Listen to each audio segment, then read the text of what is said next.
What's up guys, it's Tommy here and welcome to a brand new Liverpool transfer news video. And Liverpool are prepared to pay the release clause of the brilliant, talented 19-year-old centre-back Dean Huijsen, who has a £50 million release clause, and he could come in as a Joe Gomez replacement. Joe Gomez wants regular playing time, and after he had another injury hit season, in the last 3 or 4 seasons, Joe Gomez had only one season where he was fit for the majority of the season. So Liverpool are happy to sell him, and Newcastle, West Ham and other clubs are interested in Joe Gomez. And Bournemouth are braced for bids for Dean Huijsen, who was a fantastic signing. He's just signed from Juventus for £12.6 million in July. He wanted regular playing time and he got it at Bournemouth. And Liverpool are expected to make their move, according to this journalist, once the summer transfer window opens. The buyout clause in Huijsen's contract is £50 million,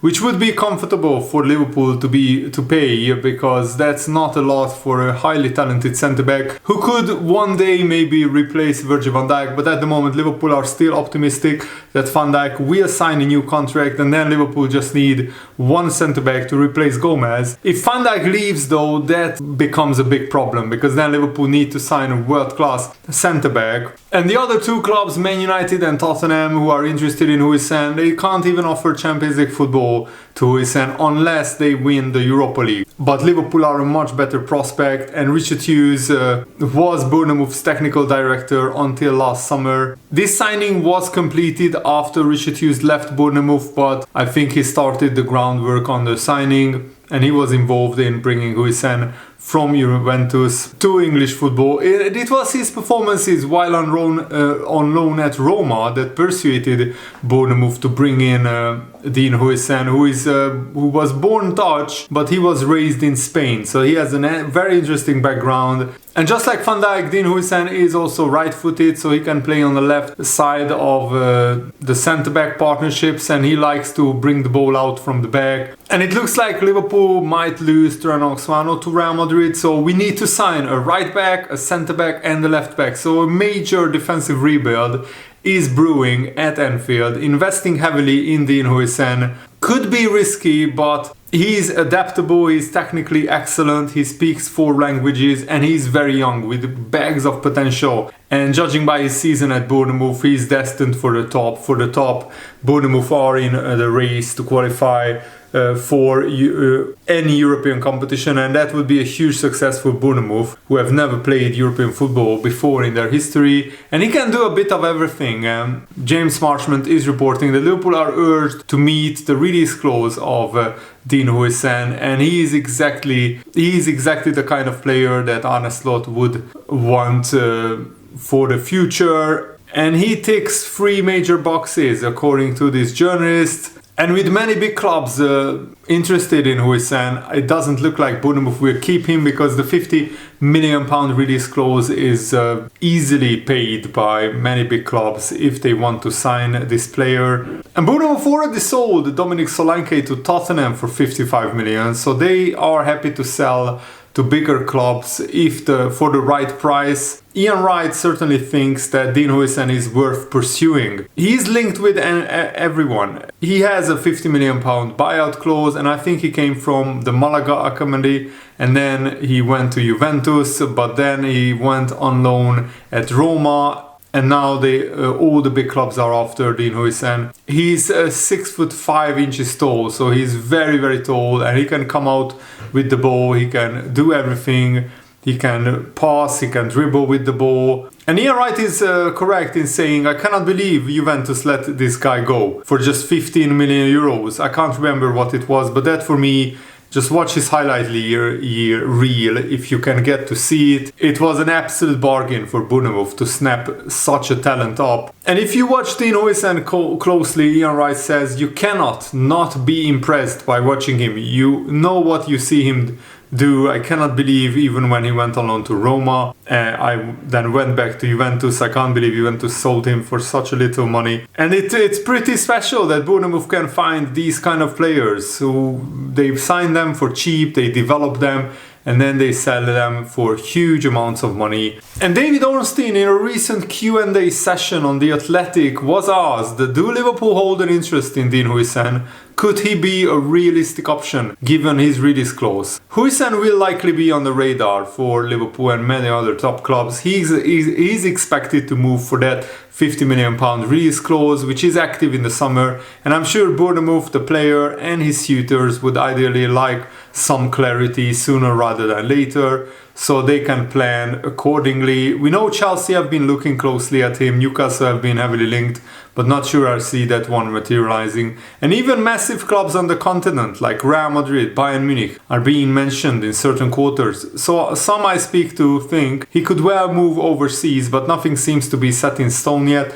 Richard Hughes and members of the Liverpool recruitment team will know him particularly well, given their links to Bournemouth, but I'm not sure if they are pursuing him. I need to make more checks, and you imagine there would need to be some outward movement at Liverpool in the centre-back department to create space for such a player. Is that position their top priority right now? Let's see. I'm sure we will come back to the Huijsen topic in the weeks ahead. Of course, this transfer will only happen if Liverpool sell Joe Gomez. I think we will keep Konate around because he's a really good fourth choice centre-back option who can play right back as well, but that's not his best position. You could see that he struggled to create chances against Newcastle because he's more of a defensive right back, and Liverpool rely a lot on their attacking fullbacks, especially Trent Alexander-Arnold, so Trent was there sadly missed against Newcastle in the League Cup final. Konate is a good centre-back, so I would keep him around as fourth choice, but I think we need proper backup for Konate and Van Dijk next season, and Dean Huijsen could be a much better backup than Konate. He's just further in his development. And David Ornstein was also asked about Mo Salah's contract at Liverpool. Any advancement in talks to extend, or will Salah go elsewhere? Not that no updates I'm personally aware of. This doesn't mean there aren't any. It may just be that it hasn't come to the media and the public's attention yet. I just know Liverpool have been optimistic for some time, David Ornstein said, that they will reach an agreement because ultimately they want Salah to stay, and there is a belief that Salah is happy at Liverpool and he would like the same. Now, of course, the numbers will need to be right. And if we think it's a proposed 2-year contract extension for Salah, and clearly that has not been easy, but there has so far been nothing to indicate talks have stopped or not moving in the positive direction. Furthermore, when you make checks on rumors, reports, suggestions that Salah might be set for a move to Saudi, Pro League or Paris Saint-Germain, you tend to receive pretty immediate and firm denials. I also don't sense the Champions League and the EFL Cup final defeats will have any bearings on the outcome or timings. The same applies to Virgil van Dijk and Trent Alexander-Arnold. This Cup final defeat and the defeat to Paris Saint-Germain will not suddenly change whether Salah or Van Dijk or Trent wants to stay or go. They already made their mind up. It's just Liverpool need to meet the demands of Salah and Van Dijk. They want probably higher wages and maybe longer contracts. So we shall wait and see whether Liverpool will give them that. And I think Dean Huijsen would be a brilliant signing. Gomez is like 28, 29 years old. He might need to be moved on because of how injury prone he is. I love Joe Gomez. He's a brilliant player who can play everywhere across the defense.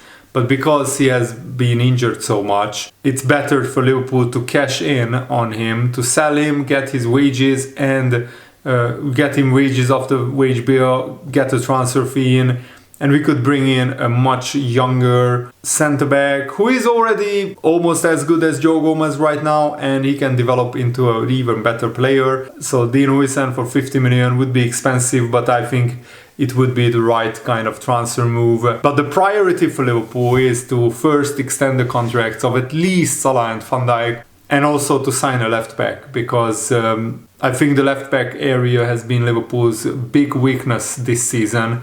Also, I want to comment on Alisson and Ibrahim Konate because they had some injury concerns on the international break. They both will be checked by Liverpool's medical staff. So, Brazil beat Colombia with the 99th minute Vinicius Jr. winner. But Luis Diaz scored for Colombia when Alisson was still on goal. So Luis Diaz scored against Alisson in this game, but Alisson had a clash of heads and he had to be substituted in the 77th minute. Konate also was substituted at halftime. He struggled in the first half. He gave away a penalty which Croatia missed. The France official national team's account reported that Konate picked up a knock. Later, the France international manager Didier Deschamps confirmed that it was for tactical reasons, so I'm not sure if Konate is even injured. But L'Equipe described Konate's pairing with William Saliba as a duo from hell, because Konate gave a penalty away, which Under Kamaric missed. Then Croatia went 2-0 up after goals from Budimir and Perisic, and Konate didn't cover himself in glory, like the whole France defense. And then, France tried to score in the second half, but they couldn't, so Croatia won 2-0, but there is still a second leg to come. Alisson also started against Colombia and he clashed with Davinson Sanchez. They clashed heads going up for the ball. So Alisson suffered a concussion, so he had to be substituted. The Brazilian national team doctor Rodrigo Lasmar explained that Alisson suffered a head injury and he was replaced due to a suspected concussion. He didn't faint, he wasn't bleeding, he just looked dizzy and a little bit slow, and Alisson was still walking off the pitch by himself, so it's not a very serious injury. And the concussion protocol will be that now they are doing CT scan, diffusion MRI, and recommended imaging scans and tests on Alisson's head. He should be fine for the big Merseyside derby on April the 2nd. But if all tests are normal, then the Brazilian national team will perform a cognitive test on Alisson and we will evaluate the player. If everything is normal, we will continue to monitor the situation. But I don't think Alisson will play against Argentina. That game is on next Tuesday. Alisson is normal without any complaints. He did not report any fainting or memory loss. He thought he was just a little slower. So that's good news that it doesn't look like Konate or Alisson are seriously injured and they should be fine for the Everton game. Gravenberch also was withdrawn from the Netherlands squad more as a precaution. Cody Gakpo scored. Netherlands drew with Spain 2-2. They were leading 2-1 until Spain equalized through Mika Merino in the 93rd minute. So it was a heartbreaking goal to concede for the Netherlands. Both Gakpo and Van Dijk played, I think, the whole game. And it was good to see that Cody Gakpo and both Luis Diaz found their goal-scoring boots and they scored again on international duty. That should give them a lot of confidence. And yes, Liverpool have cover in all of these competitions, positions, and we also have a lot of a big lead in the Premier League, but we need to win the next 4 or 5 games to see through the title. We don't need to stress too much as Liverpool fans. Let the players get a little bit of rest and catch their breath and recover. I also watched Hungary lose to Turkey 3-1. It was a heartbreaking loss because Hungary had twice as many shots on target as Turkey. Turkey scored all 3 of their shots on target. Hungary had 6 shots on target, only scored 1. So Hungary lost 3-1 to Turkey. Szoboszlai played the full game, just like Milos Kerkez. And Szoboszlai was involved in Hungary's equalizer in the really good passing team play move goal. But Turkey scored 2 quick goals in the second half to win the game 3-1. So the second leg at the Puskás Arena on Sunday will be tough, but I'm going to the game with my friends and family, so I'm really looking forward to it, and I will try to support Hungary and get a big win against Turkey. So Didier Deschamps seemed to confirm that the substitution of Konate was purely tactical. He said, "I know it's tough, but I saw Konate struggling in the first half. It was not at his best, so I preferred to substitute him." Konate was probably still a little bit hurt and also very tired after a mentally and physically draining week where Liverpool played 120 minutes against Paris Saint-Germain and we played a League Cup final where we were second best to Newcastle, and Newcastle deservedly won the game. So yeah, Konate doesn't look like he's in form right now, but hopefully with a little bit of rest and a good reset for a week and a half, hopefully Konate will be back to his best against Everton. Vatarando also became the first Liverpool player to qualify for the 2026 World Cup after Japan won 2-0. Congratulations to him. And he actually scored a disallowed goal in a 2-0 win, which was a real shame that that goal didn't stand. And Ryan Gravenberch pulled out of the Netherlands squad for precautionary reasons, as you can see. So he should be ready for Liverpool's title running. That's it for today's video. I really hope that you guys enjoyed this. Thanks for watching. Have a nice day. See you later, guys. Goodbye.